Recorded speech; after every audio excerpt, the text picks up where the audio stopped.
welcome back to the 101 podcast. Once again, we're here in beautiful Scottsdale, Arizona, Nick Neville's mastermind. Today, I'm very, very excited to share with you guys a guy that has a ton of knowledge, and I'm very excited to gain a ton of knowledge from him today. Somebody that, in the short time of knowing him, I consider him a good friend and someone that I really look up to. Longtime scout and just overall amazing person, Karl Carswell. What's up, Omar? Thank you so much for taking the time to be here with me. Man, I'm happy to be here.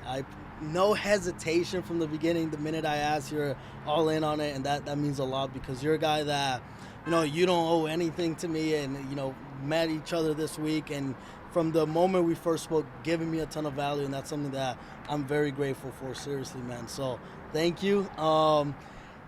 I always like to paint it back, from the beginning of how you got started, paint the picture of how you got to where you are today. But even before getting into that, what have been your takeaways so far from this weekend? We've been learning a lot. Yeah, this weekend has been incredible. For me, the biggest takeaway was about mindset. And I've enjoyed all of the information, but mindset was something that I kind of paint myself as a guy who has a strong mindset, and as a coach you need to be a leader, and taking away where I'm weak, where I'm lacking in mindset, and how I can impact myself, which would impact players better, has really become something that's opened my eyes to what we can do more. That's so impressive just off the bat because, you're a guy that's been in the game forever, that, has coached, has scouted, has signed guys, and you're still learning. You're still not done learning. You still want to get better, and that's very admirable. Man, that's awesome. So take it back to me. How'd you first start falling in love with the game, man? Because you're a baseball lifer now, huh? Yeah, man. Yeah, so I fell in love with the game because of my father, who was not a baseball player. He was a basketball player and played a little football in high school. And he just had two boys, and we started being raised and grown up, and he wanted to introduce us to baseball, and he just played catch with us every day. Catch with us in the yard and talk to us about how to compete and how to be in front of the ball and that kind of stuff. And as a youngster and as a child who looks up to your dad, all you want to do is hang out with him. It doesn't matter what you're doing, right? And we played catch. He'd come home from work, we play catch. So I fell in love with it from an early age. We also played basketball in the yard, and we also played football, but baseball was the thing that we always went back to. And my dad had a really unique throwing style. He did what you call the shotgun, where you just have it down low and sling it. He never went overhand, and he always said, I threw my arm out as a kid. And he's like, you didn't play ball, but you threw your arm out. I don't know, but that slingshot always got me excited to be like, let's go, man. That's beautiful, man. That's awesome. So obviously, I'm sure the dream was to make it to the big leagues. To get there is less than 1%, but you're still able to build a life, build a business, out of the game, and just provide so much value. So what were your next steps in the game, and how did you come to where you are today? I'm really excited. Man, I started so early. In the 5th and 6th grade, I was coaching other kids who were younger than me at our local park. My mom and dad both believed we should work, and they told me to do what I loved. And so I started in the 5th and 6th grade coaching kids in 2nd and 3rd grade, and then worked up in middle school coaching the older elementary school kids, and I just kept doing that through high school.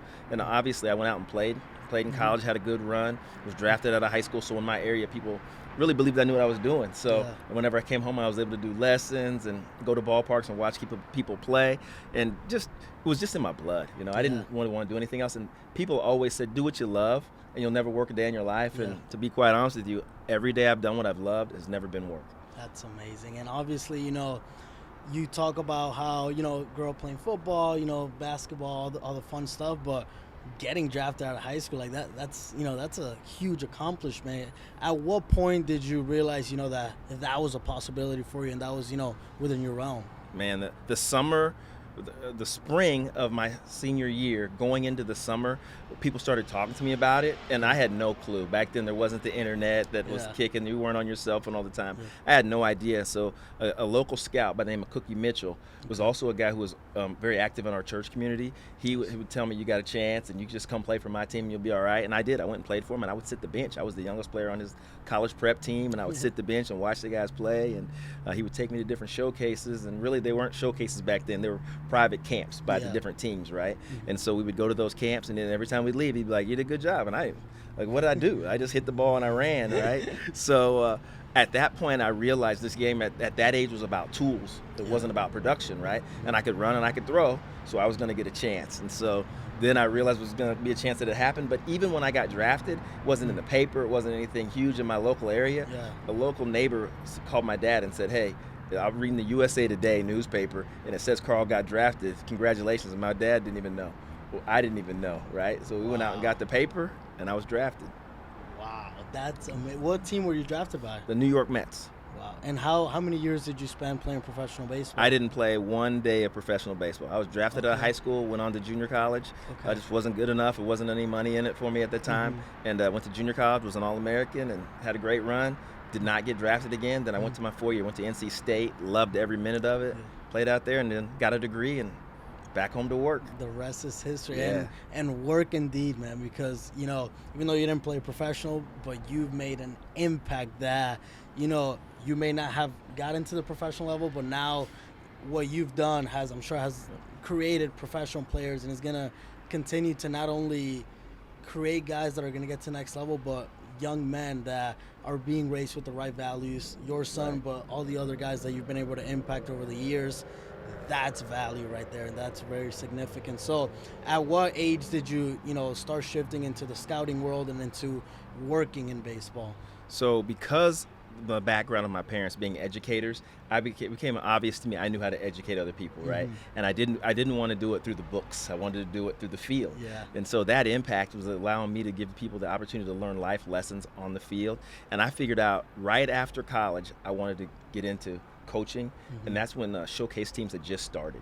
So I was able to go out. I created a company called Barnstormers Baseball, and in the Negro Leagues, teams used to barnstorm from city to city, right? And so I would go from ballpark to ballpark, coaching practices and just giving my best information I could to different teams. They weren't even my teams. I would just show up, work it out with the coach, make $50, make $100, whatever, and go working really hard. And so I was 21, 22 years old, 24 when I started the final business and said, let's go, and just educating kids at the ballpark and letting them know that, hey, what we're doing here is about life, right? You run all the way through first base. You just finish your job, right? You act like a grown-up. You're going to get out. You don't have to pout. All the stuff that we all know, but nobody has really said, hey, you got to add this as a part of your game, and they definitely don't do it today. Definitely. That's something I definitely want to get into, some of the differences between then and now. And, I feel like the mindset and just everything was a lot more efficient back then. Whether, I want to pick your brain in that, as far as if you think it's social media or just the way kids are raised now. But at what age was it that you started scouting? I know you mentioned starting a business at 24. Yeah, about 26 I started scouting. So people would come out when I had 24. I started the teams, and I knew all the good players in the area because back then there was only 3 good teams. They played against each other, but all the kids would come and try out. So I would know a kid. I think he's Division I. I think he's Division II. I think he's junior college. And what I found out at the time was the coaches who were coaching high school and who were older than me, wiser than me, and more mature than me also had been beaten up by life, right? And so they weren't really putting their neck out for players as an opportunity to play as much as I thought they should.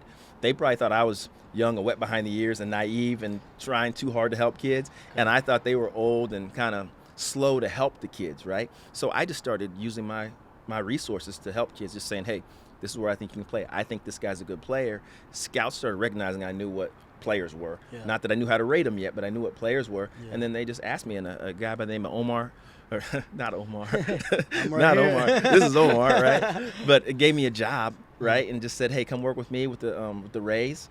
And then they put me into their career initiative program. And I got into the career initiative program, went to Fall League for 2 weeks and learned how to scout, learned how to evaluate players, learned how to write reports, learned how to do expense reports and all that stuff, but more than anything, learned how to rank players 2 to 8, 20 to 80, and decide what they are.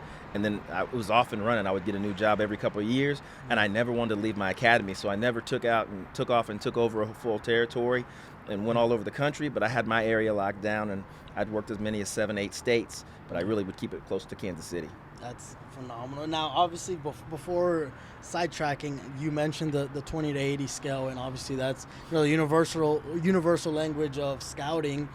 For players out there, that want to become 5'2" players. Obviously everybody has different God-given talents, right? So, what would you say to guys to maximize on their development? What are the main things they should focus on growing up? Oh, man, I love that. The main things you should focus on growing up as a baseball player is throwing and running, right? You got to be able – those are your 2 tangible tools you can really handle. If you can throw and you can run, then you can put yourself in a position to be athletic, and really people can mold you into what they want for professional baseball. There's a huge difference, in my opinion, between professional baseball and college baseball, and we can talk about that next. But if you can do those two things, super tangible, and then obviously you got to be able to catch the ball, right? Yeah. It doesn't matter what position you are, you got to be able to catch it. Hitting is the hardest part, right? So you have to work on the whole pie, and when you figure out what your strengths are, you got to keep them up and keep them going higher, and you figure out what your weaknesses are, you have to catch those up to at least average, or you're not a ball player. Absolutely. And you mentioned that right away, and that is very valuable, the difference between the college player and the professional player. What would you say, are the biggest differences? Yeah, man. So for high school, the biggest difference is for a high school player, the biggest difference is when you're trying to go to pro ball, it's about potential, right? Like, we see potential in you, and we're going to pay you to come play a bunch of games to see if you can reach your potential. In college, you're a college player and you get drafted, you better have already done something, and it ain't about potential anymore. You should be at a level where you can go out and produce. Okay. So the potential for a high school player and production for a college player. Yeah. Now, pro ball, they're going to get you out there. They're going to pay you to go play. You're going to play a lot of games. You're going to get better. You have a chance to develop. And it used to be a 5-year window to get to the big leagues. Now it's maybe 2 or 3, right? At least be upwardly mobile. Yeah. College coaches are recruiting players that are really good players, but it's not about their potential. If they can't help them as a freshman, they're having to cut them, right? And it's not necessarily the coach's fault, but they're the ones who have to cut them. Yeah. And the system is not set up for our players to be successful through a player development schedule as of yet.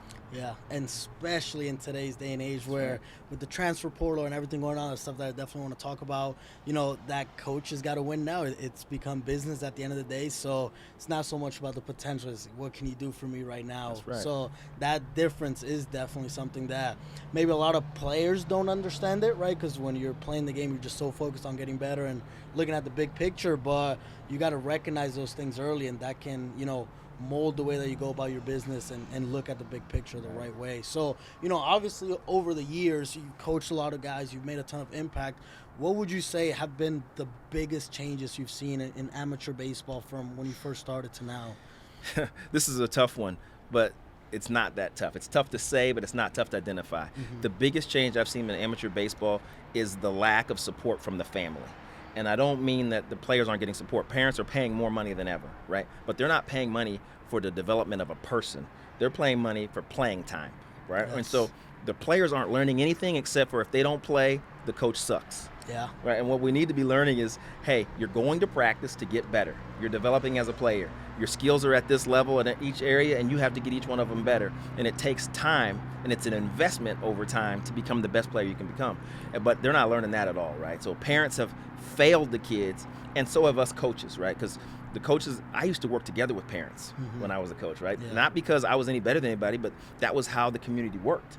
And now it's not anymore of us raising the kid as a village. It's like, you're giving me your kid. You don't want me to impact him at all as far as helping to raise him. You just want me to play him in front of the best coaches in the country, get him a scholarship. And I can't tell the coach what his character is. Or when I'm telling them what his character is, what I'm telling them is that his character is not great because his parent's character isn't great. And a parent can be a nice person and have a bad character in this situation. Like, if all you care about is the playing time of your player over their development, over them understanding how to be a team player, over them understanding the dynamics of a team, then your character is not great for baseball. Yeah, 100%. And that's something that maybe, over time that's become a trickle effect, and that's why the transfer portal is the way it is today, because if you get to the school and you don't play right away as a freshman, even if you don't get cut, now I gotta bounce, I gotta find my next place, instead of diving into your roots and, earning that spot. Obviously everyone's circumstances and situations are a little bit different, but that's become like a general census where if I'm not playing this year, I'm gone to the next place. And what would you say that, how can parents support, their players the right way to allow them to not only develop as players, but as people at the end of the day? For sure, man. Let me address this first part. Is the NCAA is the reason that we're having an issue with the transfer portal, right? They've changed the rules and allowed all these things to happen. They're loose rules, and they've basically stepped out of the way and tried to put it on the coach and the athletic directors. But these kids are now having a chance to be free agents like everybody has assumed the coach has been for years. So that's the issue, right? It's not the parents' fault about that. However, this is a it's time for you to go out and get yours, as the kids would say, Yeah. right? So when they start making the opportunity that these kids can make money and they can make it this way, and they're paying players now in this current situation for their status, not for their production, right? What we think you might be, not for your production. And that's going to get cleaned up through the NCAA. But it's just, the unfortunate problem is it's taking 2 or 3 years to get there. Yeah. Right? Now, to your question is, what can the parents do? They can educate their player on, if you want to be known for how much money you make, if you want to be made for how much NIL you get, you have to understand that they can now fire you. Right? You're now going into this for a job. And if you're okay with understanding that, you're about to get fired. Right? Baseball's a hard game. If you're an 18-year-old freshman going in to play at any conference in the country, you're going to be playing with people who are ready to dismantle you, to take you apart, right? And we always talk about the mental side. If you're mentally not up to par for that failure that's going to come, that lack of success, that not understanding the situations of the game because it's playing faster than you used to, then they're going to replace you with the next guy. They're going to pay that guy your money, and they're going to move on, and then you have to go to a new school and start over. So parents need to really support their kids. Instead of saying, hey, can you play there? Are you good enough to play there? You need to be telling them, listen, it's going to be the hardest thing you've ever done. And when you get there, you need to remember how hard it is, and you need to work at it every day. And if you fail to prepare for the 2 to 4 years to get there when you knew you were going, that's the reason you're not successful when you get there. And the biggest, and to touch on that, it's crazy because one of the previous guests that I had on here, Nick Soto, who's big-time trainer down in Miami, trained Machado, a lot of guys. One thing that he says is that, you know, between 16 and 22 as an amateur, you know, players don't realize how much of a small time window they have to really make an impact in the development. Like, those are some key years. So, you know, into the side of, you know, over the years, you've helped over 1,500 families, if I'm not mistaken. You know, what are roadmaps, you know, that are attainable for families to, you know, support their players in developing, you know, from freshman year to senior year before going into college? What does that look like for you? So if the families are really paying attention and wanting to get the most they can, they want to get the most out of their player physically, right? You have to develop the body. And everybody wants to talk about how much they weigh. I'm not concerned about the player's weight. I want to see how much raw strength, explosion can they have. Can they be athletic dynamically from side to side? That's the core roots of it, right? And then you follow it up with the skill work, right? Like, if you're an infielder, you have to have great footwork. You have to be able to move fluidly. Your hands have to work great. If you're a catcher, your hands have to work great. You have to have hip flexibility and mobility. You have to be able to do, pitchers got to have great deliveries. Like, you have to work on every aspect of it, and then transition that into, okay, what are we going to do next now that you are at the base level of who you're going to be athletically? I think, like your buddy Soto said, between 16 and 22 is huge, but you graduated at 18, that's where your base level is for me. You should be able to get better from there to 26. So if you haven't set up a high level at your base, you're going to have a lot more work to do than if you're a person who set up a high level at the base. That's 100% right there. And that's something that, you know, touching back on, you know, the physicality, but you mentioned the skill work. You know, what are your thoughts on this new day and age of everybody chasing exit velocity and not really knowing how to compete in the box, which really goes a long way? I was never a guy, you know, I wish you would have got to see me play at some point and get a good scouting report. But, you know, I was never a guy that was, you know, hitting the ball over 100 miles an hour consistently. But I could get on base if the game, you know, required me to do that, you know, understanding the role. So what are your thoughts on this new, you know, wave? Oh, I'm a big believer that we need the new school and we need the old school. And I'm here personally to help bridge the gap between the two. So I need to be educated on metrics. I need to be educated on analytics. And I need to understand that this game is based on baseball fundamentals and baseball skills, right? Now, my generation thinks it's all we need is baseball fundamentals and skills. Your generation thinks all we need is metrics and analytics. I know for a fact there's something in the middle, right? If you go watch games and you realize that all they're going to talk about on ESPN or on Baseball Tonight is this guy had 111 exit velocity. They're not going to talk about the other 12 hits that night were 92. Right? The game is played between 87 and 95 exit velocity, and the guys who can do that the most are the best players. They're not the best home run hitters, right? They're not the most dynamic guys to get on that advertisement. But if you want to be a great baseball player, it's about consistency. If you can consistently hit a ball 102, then do that. If you can consistently hit a ball 92, you can be just as good as the guy who's consistently hit at 102. So I'm not I don't want to be a part of the argument about is this better or that better. This is about baseball. we need everybody in this game, right? And the old guys are starting to lose our jobs in scouting and in the front office for the young guys, and it creates some bitterness. But the reality is the young guys who have any intelligence at all are going to keep some old guys around to help bridge that gap. Absolutely. Right? And the old guys are going to learn how to say, hey, I see what you're saying, but it's not working. Yeah. It's not working. We got more strikeouts than ever.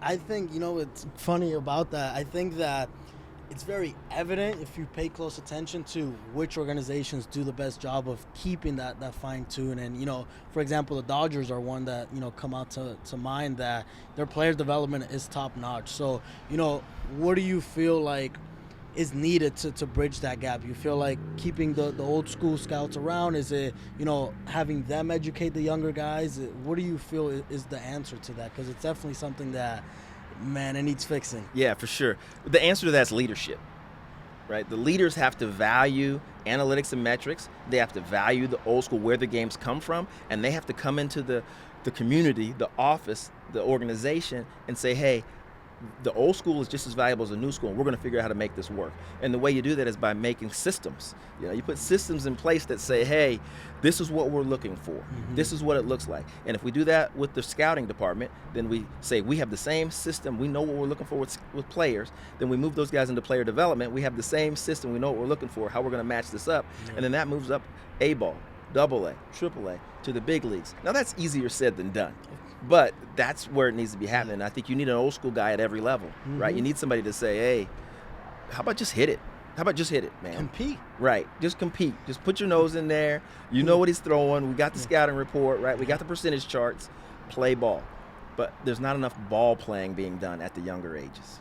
100%. Now, obviously, talking about systems, you're somebody that you're very well organized in what you do and helping guys. So over the years, what are the characteristics that you've seen among the best players that you've ever trained? Whether it's physical, mental, what do they all share in common? Two things, man. The one is work ethic.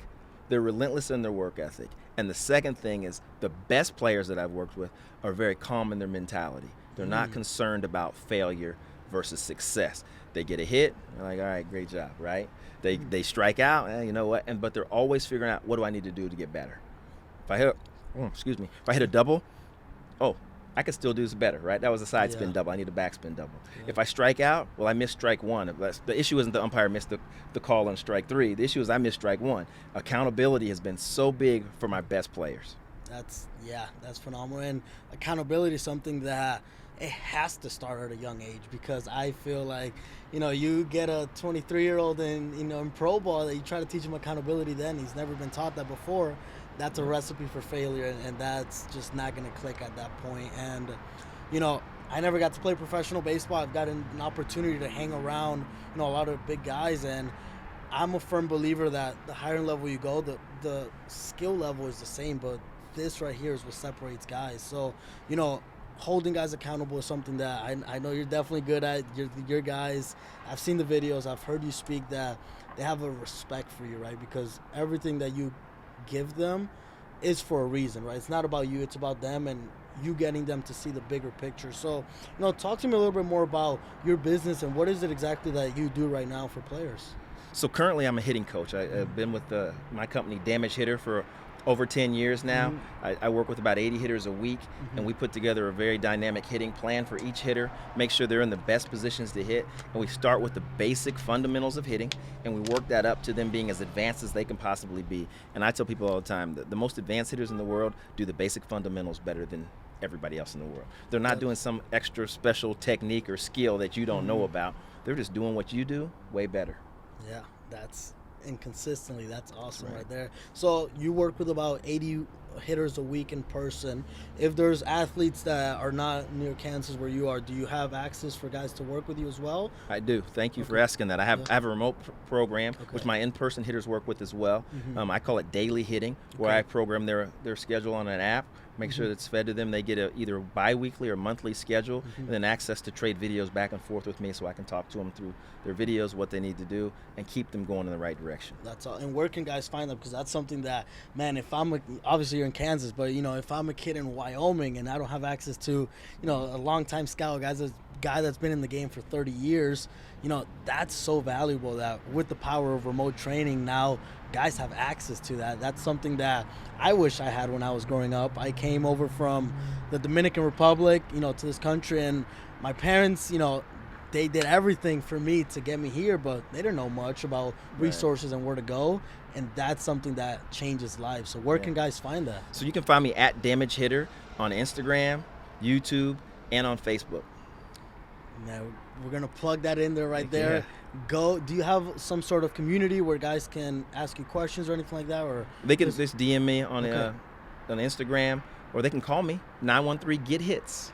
913-GET-HITS. Man, I truly appreciate you taking the time to, you know, stay here and just share the knowledge that you have for the game. I can't let you stand up from here without, you know, asking you to just, you know, after all these years and all the knowledge and everything you've seen in the game, if there's a guy out there that, you know, is struggling with direction, or, you know, he knows that this is what he wants to do for his life, but, you know, this game comes with a lot of uncertainty and a lot of, you know, headaches of, you know, it's a hard game, man. And I'm getting a little emotional now because I wish I had somebody like you when I was growing up, because, man, there's a lot of times where just having the right resources around you can make such a big difference. So, you know, if there's a guy out there listening, what message would you have for them to give them the most value? Man, what I would tell any young man who is really having a problem, or even if they're doing great, everything that they believe right now in this moment is a lie.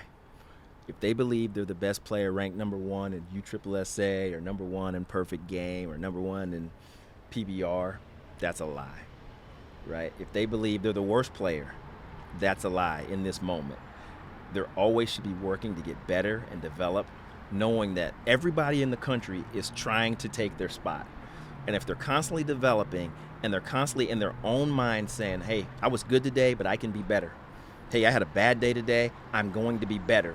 Then they're always going to be developing the right way.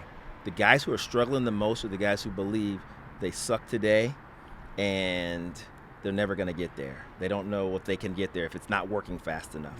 And the guys who are in the biggest trouble are the guys who think they're so good that they don't need to do anything else. Karl, you're a legend, man. Thank you so much for taking the time to share your knowledge and wisdom with the game. We have a closing tradition in this podcast where the last guest leaves a question for the next one. So today I have a question for you from Reagan, and she wanted to ask you, how do you want to be remembered? Oh, wow.